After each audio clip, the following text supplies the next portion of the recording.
Faz sentido? Faz sentido, sim, porque ela causou aí uma infraescavação na zona dos pilares e provocou o assentamento das sapatas e cedeu os pilares, também uma das causas. Mas na quinta-feira estivemos no local, fizemos um levantamento junto com as equipas da Administração Municipal de Luanda. Além desse caso, vimos também degradações acentuadas, como fissura em todos os pontos da estrutura, como os pilares, lajes, paredes, e havia uma zona que já não suportava mais de 3 pessoas, porque a laje já mexia.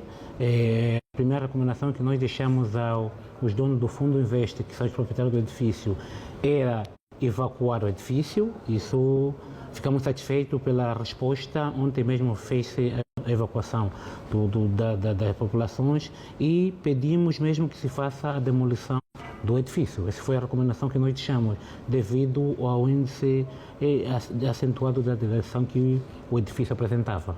Portanto, causas conhecidas, o mal era totalmente irreversível. Sim, não era possível nenhuma recuperação naquele edifício. A fadiga, a falta de manutenção periódica, não é? Nós temos lá um mito muito grande nas manutenções periódicas.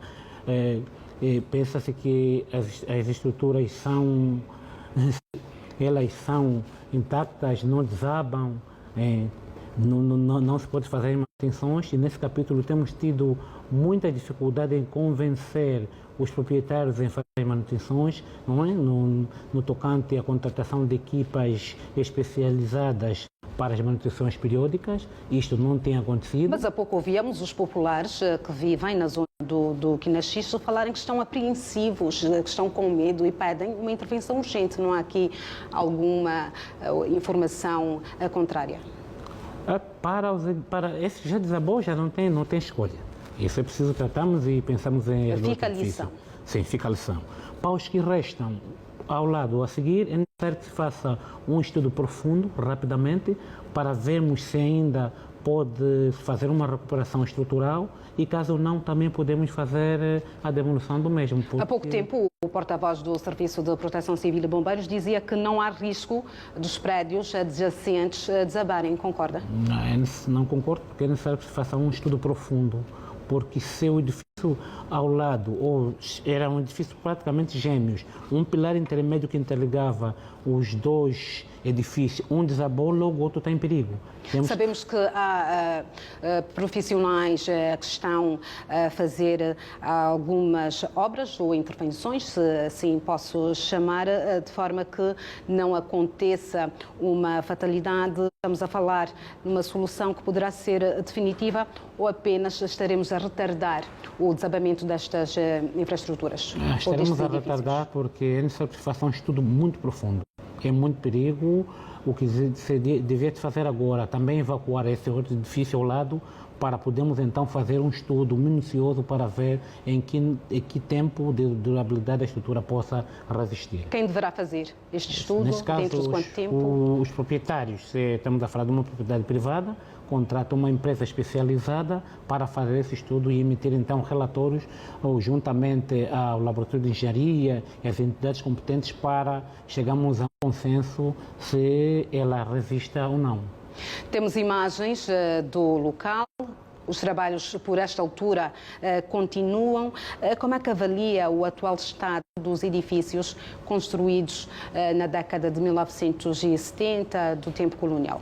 É preocupante. Além desse edifício, temos muitos outros edifícios. Vou dar um exemplo. Há os edifícios da zona da Vila Estoril, no Golfo 2. É necessário também que se faça uma evacuação urgente das pessoas, porque há edifícios que apresentam índice de ruído. Se não formos rápido nesta intervenção, teremos o mesmo problema que aconteceu hoje. A par de outras províncias do país. Fala em manutenção, mas como deve ser feita esta manutenção? Apenas com a intervenção dos moradores? Moradores, é necessário que se contrate mesmo empresa especializada para fazer as manutenções no mínimo de 6 meses a 1 ano. Vemos se há uma fissura, há um abatimento em qualquer zona da estrutura. Então, logo isso aconteça, os profissionais devem emitir relatórios segundo o diagnóstico e chegar a resolver a patologia que o edifício apresenta. Mesmo as mais graves? As mais graves, devemos ver se ainda há tempo é possível de salvá-las. Mas a manutenção de um edifício desta dimensão é feita com esta facilidade que parece ser a que transmite na sua mensagem? A verdade é feita com um conjunto de equipamentos, como esclerômetro, ultrassom para medirmos os sons que o edifício emite, se há edifício isoco, se a resistência do betão tem condições, se temos o aço em condições, se há contactos com a questão da corrosão metálica, que é o inimigo do aço. Todos esses fatores devem ser revistos no processo de manutenção periódica. Tendo o histórico deste prédio, havia manutenção? Estava dentro do prazo? Não houve manutenção, construiu, os proprietários apenas fizeram o uso e não primaram pelas manutenções periódicas.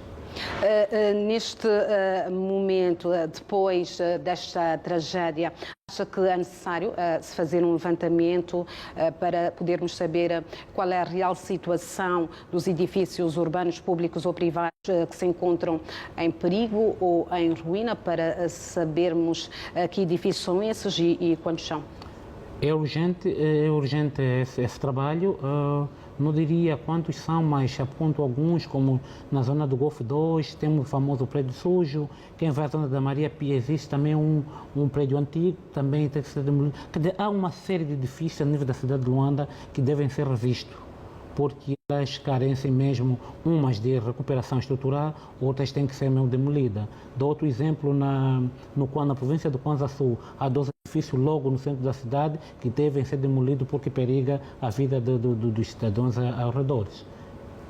Agora, como é que avalia o trabalho que está a ser feito no local nesta altura?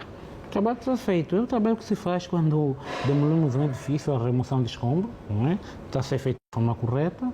E depois isso, os proprietários do edifício terão de definir se têm valores, se não tiverem valores, procurar um financiador ou entrar em contato com as entidades competentes para poderem apresentar um novo projeto que seja uma mais-valia na zona, para ser reaproveitada, no tocante também à estética e beleza, e fazer então a gestão do edifício que será erguido com as duas partes, se for um investidor, juntamente com o proprietário, que entram em um acordo para fazer a gestão do mesmo. Na construção dos edifícios ou em termos de manutenção, há alguma participação, além dos técnicos, engenheiros civis, também do pessoal da EPAL, por exemplo? Sim, é necessário o pessoal da EPAL para ver as questões das redes técnicas, para indicar onde é que passaram as linhas de água, onde é que estão as condutas, para fazermos as ligações com o edifício, para não estarmos a fazer escavações e depois podemos arrebentar uma conduta e prejudicar os outros edifícios em volta. É necessário que se tenha um relatório da EPAL na zona para podermos fazer então as ligações da conduta do nosso edifício. Engenheiro Edmundo Sapalo, foi um prazer tê-lo aqui no Jornal da Zimbo. Esperamos contar consigo em próximas edições. Bem, obrigado. Boa noite, um bom fim de semana.